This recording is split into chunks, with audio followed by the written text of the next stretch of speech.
Okay, so I want you to play a little mental game with me. Imagine it's Sunday. It's February 15th, 2026. Okay. You're in your car, maybe doing laundry, whatever, Right. and you're just scanning the radio, trying to find something that isn't, just constant bad news or the same five songs. Right.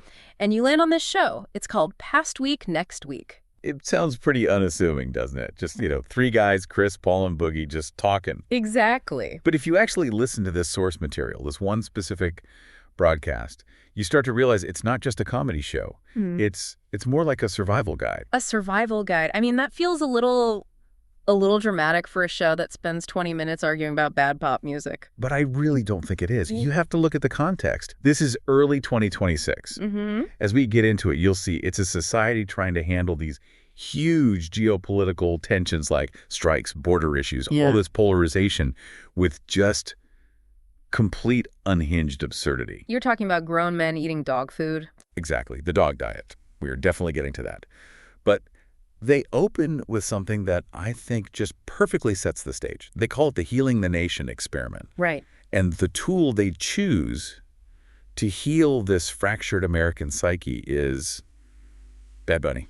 Okay, walk me through this, because on paper, it really does just look like a standard, morning radio bit. But you're saying there's more going on. Oh, much more. So Chris, the host, he sets it up. He says that the week before, he'd played a Bad Bunny song in the original Spanish. And it caused, what, division? Apparently, yes. People were actually angry. They even bring up a congressman, Mark Alford, who wanted to investigate the lyrics for being too lewd. Which sounds like this classic fear of something just because you don't understand the word. It's that fear of the other. Yeah. Exactly. It's such a specific 2026 anxiety. The unknown is scary. So Chris decides to fix it. He gets the song Auntie Asked Me translated into English. Yet he just reads the lyrics over the beat. He reads them over the beat to prove a point. And this is where the critique really lands. Because when you take away the Spanish, the rhythm, all that, what's the song actually about? It's about nothing. I mean, it's a rom-com. It's a guy complaining he has too many girlfriends. He's taking someone to the VIP room, and his aunt is nagging him about settling down. So it's basically every sitcom plot for the last 30 years. That's it. And that's the aha moment for the audience. The hosts point out that English-speaking artists have been singing about way worse for decades, without causing this kind of political panic. So the fear wasn't really about the content. It was just the language barrier. Right. So Chris plays the English version. Everyone has a laugh. And he's like, see? Everything is fine. I healed the nation. It completely deflates that tension. It makes people realize they were afraid of a guy complaining about his aunt. Exactly. It uses humor to show how ridiculous the fear was. It's a smart way to start. But what really struck me was the pivot. They go from this huge national conversation straight into the super, super local Update segment. Yeah, where they just talk about their week. And honestly, this part kind of caught me off guard. You mean Chris's update? Yeah. Usually that how is your week stuff is just a setup for jokes, right? Yeah. But he spends a good chunk of time talking about his daughter, Molly, having to put down her cat, Frankie. And he adds that one detail. That Frankie was a pandemic pet, adopted in 2020. That detail is so crucial. It grounds it in this shared experience, this shared trauma. A lot of people got pets in 2020 to cope, so losing that pet 6 years later, it feels like an endpoint. Like closing a chapter, it's a heavy moment. But the way they grieved was different. Molly's an artist, and she made a video installation and projected it on her apartment door. Right. And then they had a bonfire, a memorial service with like 14 or 15 people. A bonfire for a cat. It shows how our rituals are changing. Grief is getting more creative, more communal. But, and this is why I say it's a survival guide, they don't stay in the sadness. No, they immediately pivot to the new puppy. Lulu, yeah. The chaos of the new puppy trying to take over the territory of the old mascot. It's a circle of life, basically. One pet goes, another one comes in and starts chewing on everything. Precisely. And then, just to show you how weird 2026 is, Chris describes his Valentine's Day. Oh, this. I need to know if this is a real thing. He goes to dinner, 3rd Street Social, braised pork and cheesy grits, which sounds amazing. It does. But then they end the night at a Whole Foods. But not just shopping. He says this Whole Foods has a full bar and a jazz trio playing on a Friday night. I'm sorry, that's peak dystopian capitalism. Partying at a grocery store. I'll have a martini and a bag of organic kale, please. It's the evolution of the third place, right? As other social spaces get more expensive, these commercial hubs are kind of morphing. You get your culture, your jazz, while you're doing your chores. It's efficient, I guess. Efficient is one word for it. But okay, if Chris's week was all sophisticated jazz and pork, Boogie's week was. Well, let's just get into the dog diet. I have been waiting for this. I seriously read it twice. I didn't believe it. Boogie, a human man, decided to eat like a dog. Why? Well, it started from a place of empathy, believe it or not. He saw an Instagram meme. A meme, of course. From a dog's point of view, basically saying, I watch my human cook steak while I get the same brown nuggets every single day. And Boogie felt bad. So his response was to punish himself. He took it as a challenge. He and his wife decided they would eat the exact same meal for lunch and dinner every day, just like a dog. And what was this meal? Please don't tell me it was kibble. No, thankfully. It was boneless, skinless chicken breast, green beans, and a sweet potato. Okay, so a standard, bodybuilder diet. That doesn't sound so bad. For one meal, sure. But Boogie says by Tuesday, just 48 hours in, he was ready to commit a felony. The boredom set in that fast. He said he nearly killed somebody. And I think it's such a fascinating little experiment. We say we want routine, we want stability. But when you face true nutritional monotony, our brains just reject it. We need novelty. So he didn't make it. He lasted till Thursday. But he said he came away with this profound new empathy for his dogs. He gets why they stare at him when he cooks now. It's just so absurd. You've got art installations for dead cats and eating chicken to bond with your golden retriever. It feels like they're living in a bubble. They are in a bubble. But I think the bubble is necessary. Because the moment they shift to the news quiz segment, that bubble pops. Yeah. And you see why they need these distractions. Yeah, let's get into the actual news from that week in February 2026, because it's not light. Not at all. They frame it as a quiz, but the content is heavy. First, labor unrest. A teacher strike in San Francisco, the first one since 1979. Wow, that's a huge historical callback. 79 was a major turning point for labor, so to bring that up suggests that 2026 is seeing a big resurgence of union power. Or at least union struggle. Yeah. And you have the border, enacting ICE director Todd Lyons refusing to apologize to families during a hearing. It just paints this picture of an immigration system that's still so rigid. And then there was a balloon. Are we still doing the whole spy balloon thing in 2026? Apparently. A stoppage at the El Paso airport because a balloon was mistaken for a drone or some other threat. It just speaks to this lingering paranoia from the early 2020s, still looking up at the sky. But the headline that really jumped out at me was about the bridge.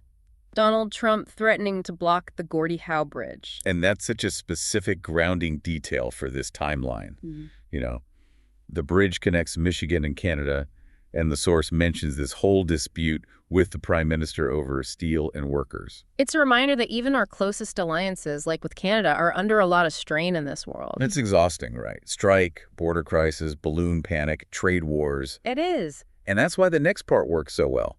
The hosts don't just report on it, they satirize it. They describe a comedy sketch of a halftime show by Turning Point USA. Ah, the Lee Bryce parody. Exactly. And we should be clear, this is them describing a comedy sketch, not a real thing. But in the sketch, a fictional country singer is singing about being country. And the lyrics aren't your typical pickup trucks and beer. No. No. They're violent. The song talks about hitting kids with an F-250 and it references lynching. It's really shocking stuff. Why go so dark, though? It's a huge shift from, the dog diet. I think they're using shock to make a point about polarization. They're arguing that these political figures, they named Charlie Kirk, they have this tough alpha posture. But the hosts see this contradiction. That these tough guys spend all their time complaining about being victims. They call them wussies. They're calling out what they see as fake toughness. It's a way for them to vent, say the rhetoric is getting dangerous, but the people pushing it are, in their view, just childish. It's a scream into the void. It is. And after you scream into the void, what can you do? You got to laugh. You have to find something small to fight about. Which brings us to the Your Music Sucks segment. This might be my favorite part of this whole thing. The sociology of nostalgia. Their whole mission is to prove that music used to be better is a total lie. And they do it by playing the absolute worst #1 hits. And they pull no punches. They start in the 60s with Winchester Cathedral. That bizarre vaudeville song with the megaphone. That's the one. And Honey by Bobby Goldsboro. Oh, God. The song that's just a guy crying about his dead wife for 4 minutes. It's just objectively miserable. And then they make the point that the #1 song of the entire 1960s was Sugar, Sugar. By the Archies? a cartoon band, a literal cartoon. So much for the revolutionary 60s, right? Then they move to the 70s, and this is where they actually start arguing with each other. Kung fu fighting comes up. Which leads to the great question of the day. Was everybody really kung fu fighting? Seems statistically unlikely, but the real fight was over muskrat love. Captain and Tittle. Chris, the host, absolutely despises it. He calls it a marsupial romance, which he's not wrong. It's a slow jam about two muskrats. But Boogie defends it. He does. He argues for the yacht rock vibe. And I think that argument is so important. They just spent time talking about lynching and border crises. Now they're yelling at each other about synthesized muskrat noises. It's a release valve. Absolutely. It just levels the playing field. When you listen to We Built This City, which they call the worst song of the rock era, or Ice Baby, you realize every generation has its embarrassing moments. They even go after the 2000s, right? Who Let the Dogs Out, Nickelback. Yeah. It forces everyone to admit, okay, we survived the Macarena, we survived Billy Ray Cyrus's mullet, we can probably get through this. It's shared misery as a form of bonding, hate listening to bring people together. And it's a distraction from the stuff you can't control. Yeah. Which leads right into how they end the show, with the headlines and predictions segment. This felt like a total rapid-fire round of absurdity. They start with a story about bodega cats in New York. Yeah, facing fines. But look at how they connect it. The punchline isn't about the law. It's a tribute back to Frankie Fedicine Whiting. Oh, I liked that. It's a nice little narrative loop, tying the big news back to their personal grief. Then you have the Home Alone bomber. I'm sorry, the what? A guy in Britain, Ian Clatworthy, who got jailed for literally booby-trapping his house, like the movie Home Alone, to protect a drug operation. You can't make this stuff up. And they don't shy away from the dark political jokes here either. A crack about an FBI suspect description looking like O.J. Simpson. Another joke about Speaker Mike Johnson threatening to shoot people. So again, taking these terrifying political ideas and just turning them into cartoon punchlines. It makes the fear manageable. If you can make a joke out of it, it feels less powerful. So after all of that, the bad music, the politics, the dog diet, how do they actually sign off? What's the plan for next week in 2026? Shopping. Of course it is. Specifically going to Nordstrom Rack for the President's Day sale. And a Mystery Monday movie. Right. They were guessing what it would be. Scream or Bride of Frankenstein remake. And it just grounds everything back in the mundane.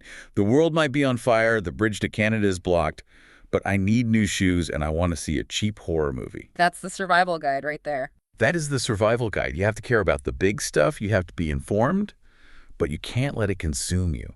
You also have to care about the sweet potatoes and the bad pop songs and the $5 movie. That balance is the only way you stay sane. It really pulls it all together. The source shows people who are paying attention. They're not naive, but they refuse to let the chaos win. Or steal their sense of humor. That's the key. So before we wrap up, I want to leave you with a thought based on that whole Music Sucks segment. Oh, I think I know where this is going. We just laughed at Muskrat Love and Who Let the Dogs Out. Yeah. They were massive, massive hits that just did not age well at all. To put it mildly, yeah. So imagine it's 20 years from now, it's 2046, and some other show is doing a Your Music Sucks segment about our time, about the 2020s. Oof, that's a terrifying thought. Which of the songs that you love right now, the ones on your playlist, which ones are going to be on that list? What is our kung fu fighting? I'm honestly afraid to look at my Spotify right now. I feel like it might be all of it. Something to think about next time you turn up the volume. Thanks for diving deep with us into the chaotic but kind of hilarious world of February 2026. Keep questioning the playlist. See you next time.